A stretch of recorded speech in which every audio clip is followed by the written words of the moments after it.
This and more coming up on The Whitney Reynolds Show.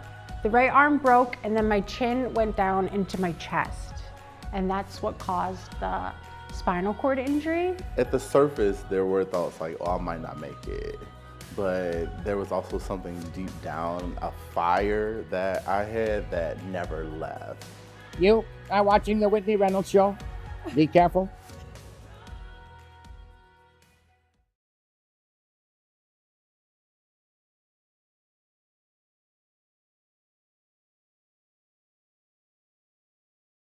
Hello and welcome to The Whitney Reynolds Show. Today we are sitting down with people who are forging their own path. Join us as we hear how they got to be in a league or lane of their own. Here we believe your story matters. I think the resilience started like when my family said, this is really bad. Like when you wake up, you have to keep going. I was that story, the one that needed a safe space. The key to success is taking risks. So we created it. Everybody fails, everybody takes that one big hit. What's important is standing back up and keep going. You are watching The Whitney Reynolds Show. Be careful.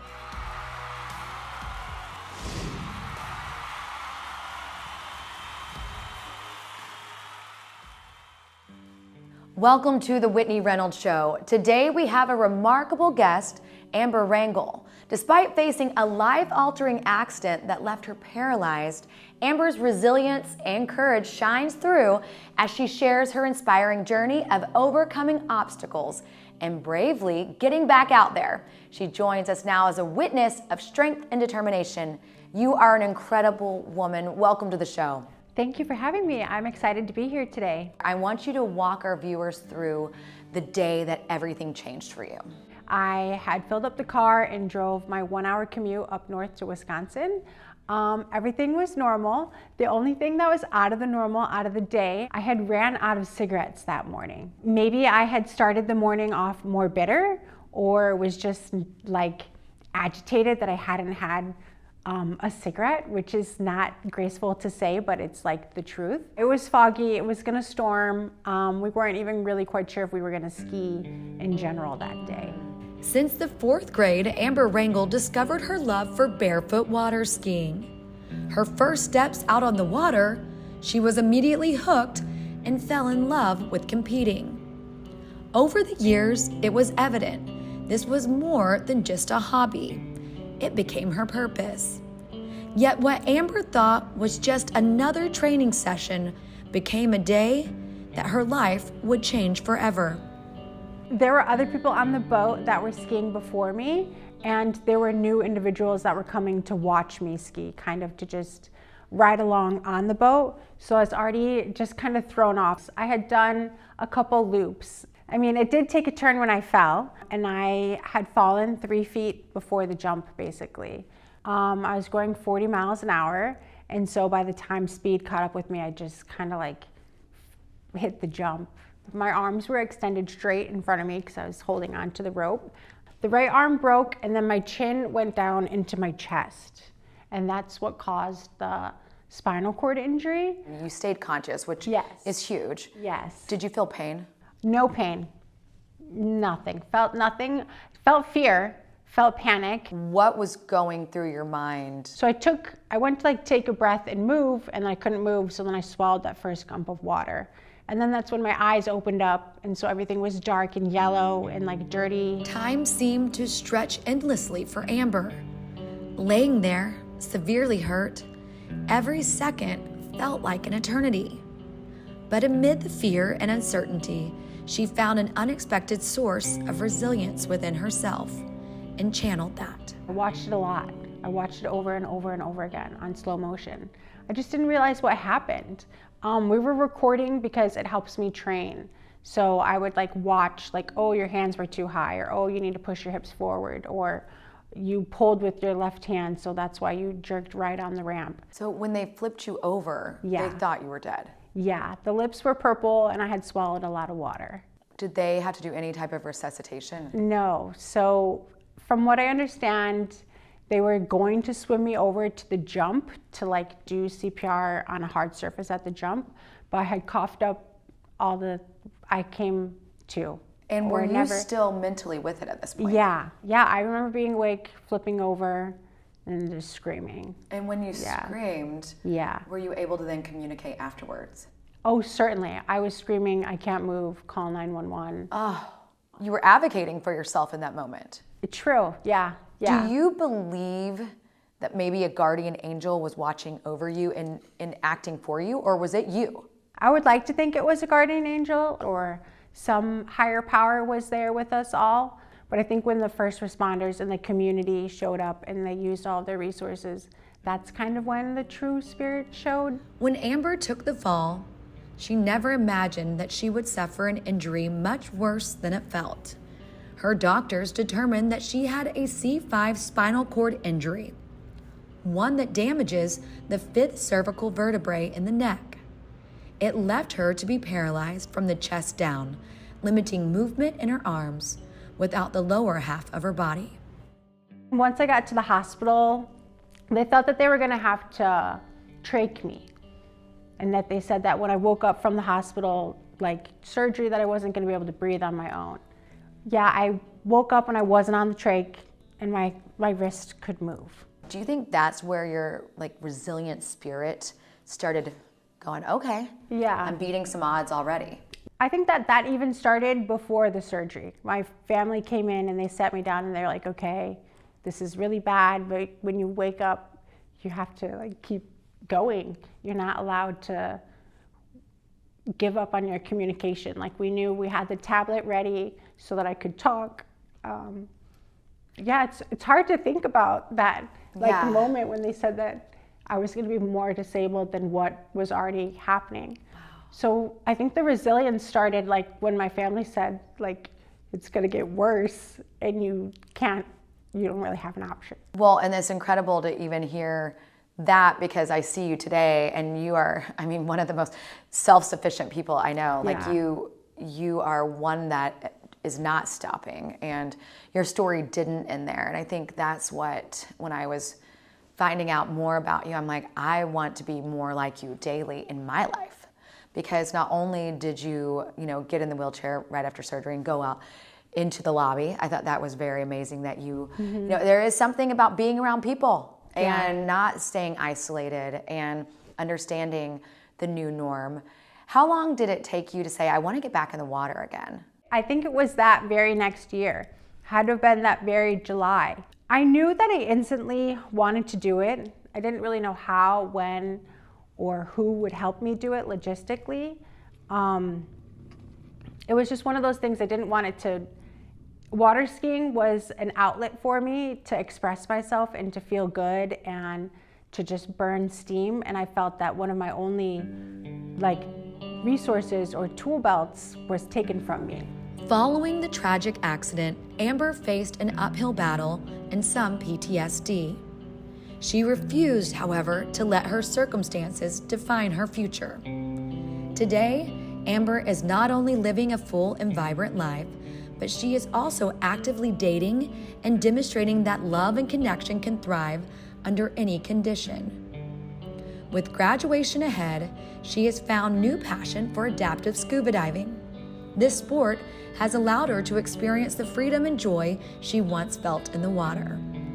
She also is an active advocate for people with disabilities, showing the world, with the right determination and support, you can make waves and change the world. Thank you so much for coming on. Yes, thank you for having me.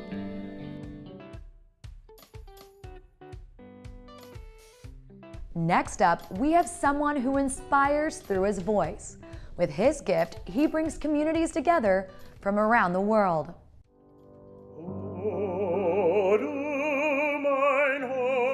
At the surface, there were thoughts like, oh, I might not make it.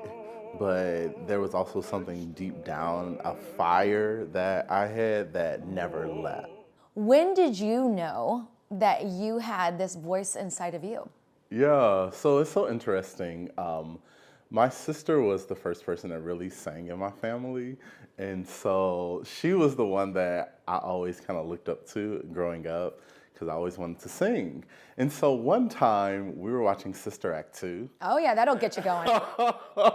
And so my sister was singing Joyful, Joyful, and my brother walked in the room. He's like, oh, Keanon, you should sing some of that as well. And I was like, okay, sure, I'll sing a little bit. And he's like, oh, Keanon sings it better than you. Like, you need to join the choir. So many kids, you know, when they say, oh, I want to be the next so-and-so, or I want to be on TV, they're like, okay, good luck, you and everybody 100%, else. But your parents really gave you this like fearless mentality. Yeah, being able, like, at a young age, my parents enrolling my sister and I in the Chicago Children's Choir, it was such a stable organization that had so many things already in place that it was kind of like if they dropped us off there, they knew that we would get everything that we need to get. So we didn't have to do it. For my sister and I, there was not a lot of like running around. It was like that was the Chicago Children's Choir from 8 years of age until 18. And I'm hearing a little bit of sacrifices from both your parents. Let's talk about that a little bit. So your mom sacrificed by actually getting to be full-on mom. Yeah.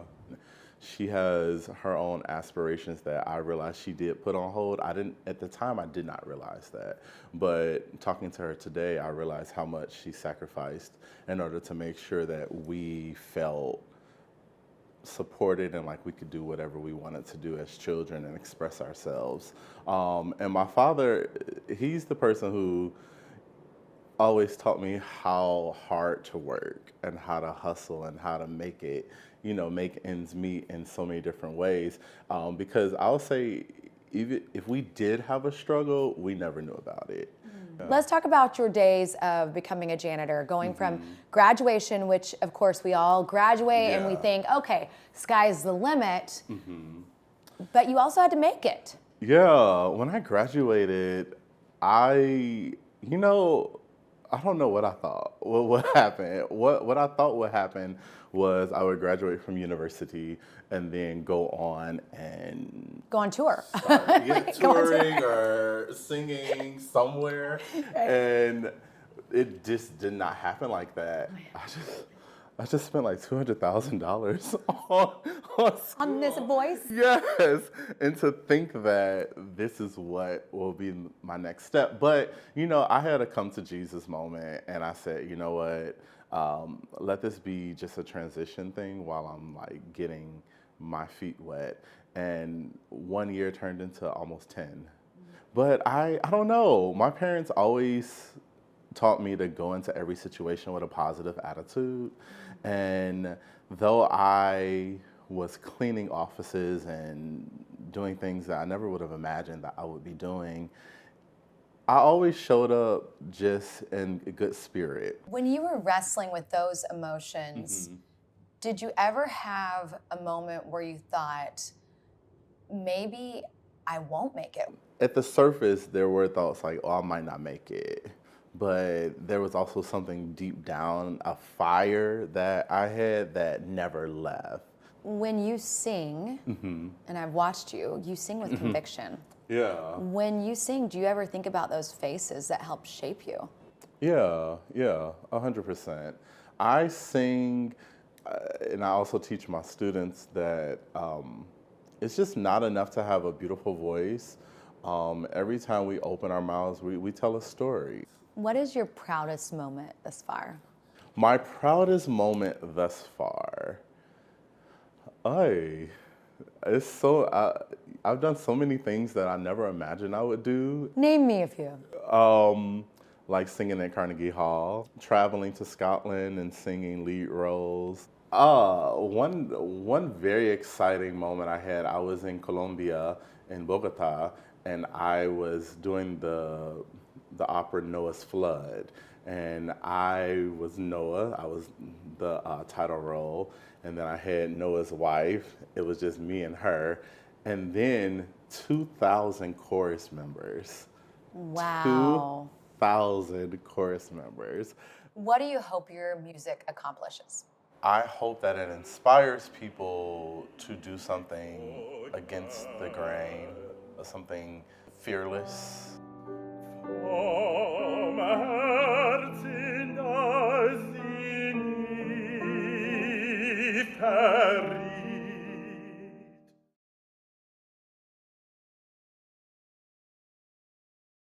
Now to a familiar face who reminds us we all have a story, and some chapters are very different. You are watching the Whitney Reynolds Show. Be careful. We were sharing laughs and a drink as the story behind comedian and entrepreneur Dan Aykroyd unfolded. We sat down with him during an exciting time in his ongoing career. Tonight's a big night for so many reasons.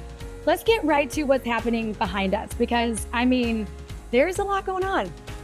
Well, it's international trade.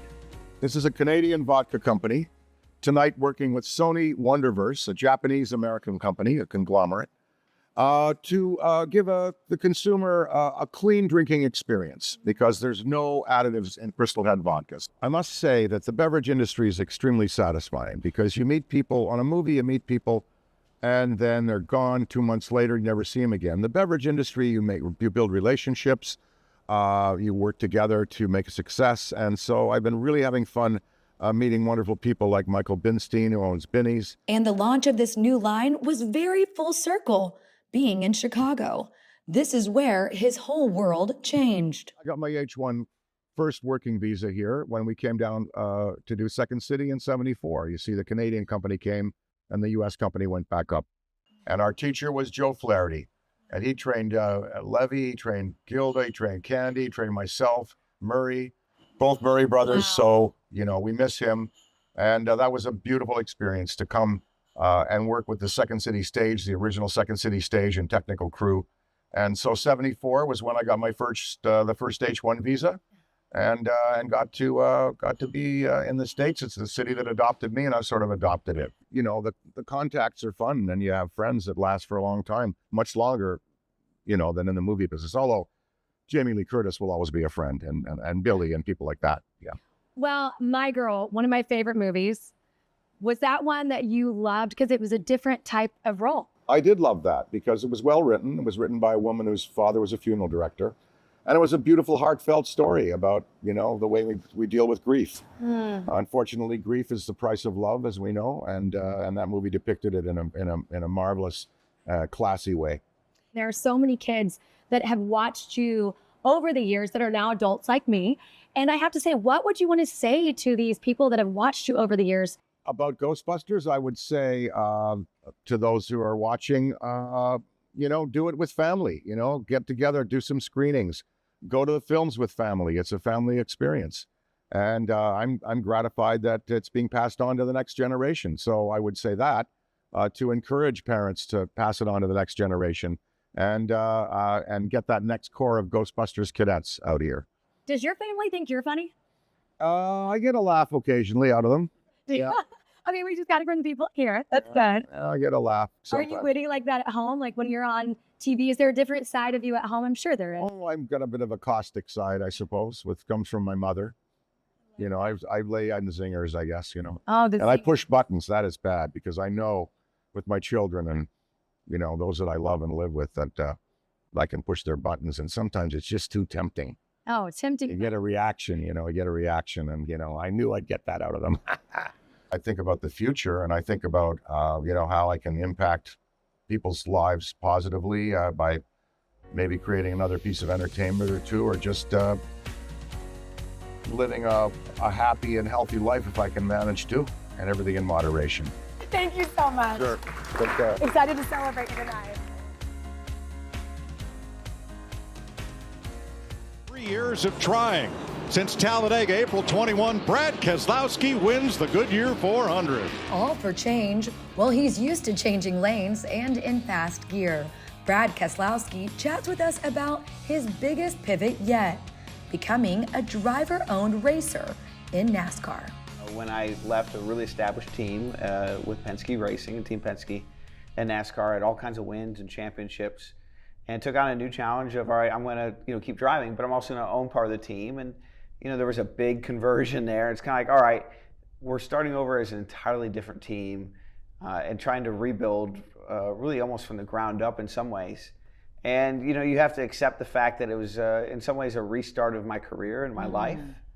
And that wasn't going to be easy and there was going to be pain points. But and then surrounding yourself with good people that help you maintain your confidence through that process. What gave you the oomph to go for it?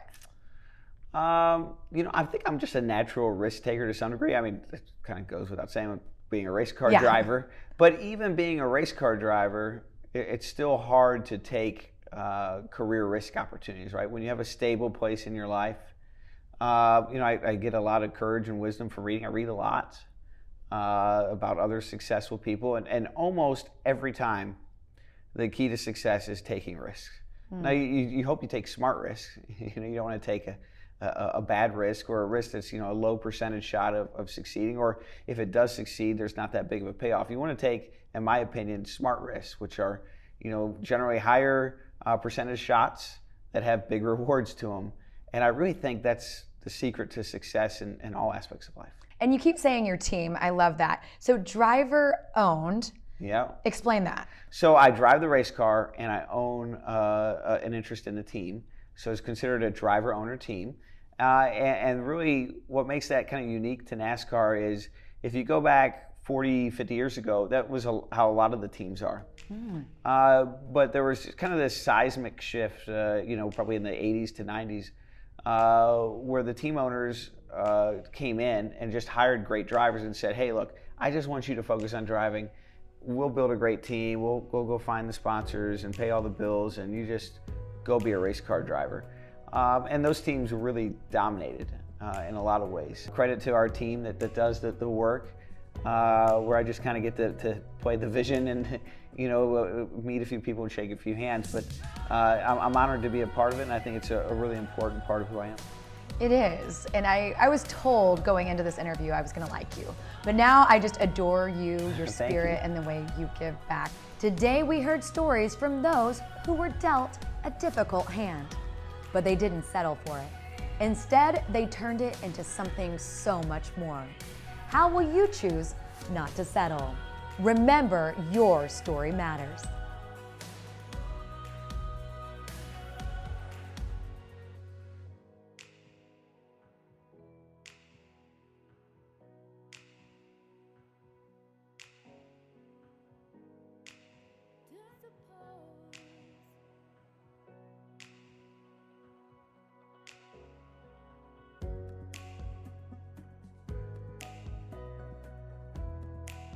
Coming up on the Whitney Reynolds Show's current season. We didn't see ourselves doing this movie right out of the gate, but it was just such a great story, and so we kind of felt like if you watched Duck Dynasty and you appreciated that, then you got to go back and see this because none of it happened. It almost was all, split up and was over before it ever started. I'm Janet Singer Applefield, a Holocaust survivor. I was born in Krakow, Poland. When the Nazis invaded Poland, my parents made desperate attempts to escape, and many times they tried, but they were unsuccessful. My identity was changed several times because it was safer not to be Jewish, obviously. The news was on, and there was a program about a local boy, who was bullied at school, and he was only 8 years old. And he took his own life. You think, what can I do? What little things could I do, or what big things can I do to help this problem? And I love to write. Okay, well, maybe I can turn this into something educational, a teaching moment. As time went on, my father became very possessive with my mother. They were going through a divorce. And, one day he decided that it was time for it all to end. And he took his life and my mother's life. And I think obtaining that first job, working in a kitchen, washing dishes, it gave me a light of, being able to obtain something almost immediately. Honestly, most of the colleges that I've gotten accepted into were my dream colleges. You've got accepted into colleges. How many? About 15. It's a lot.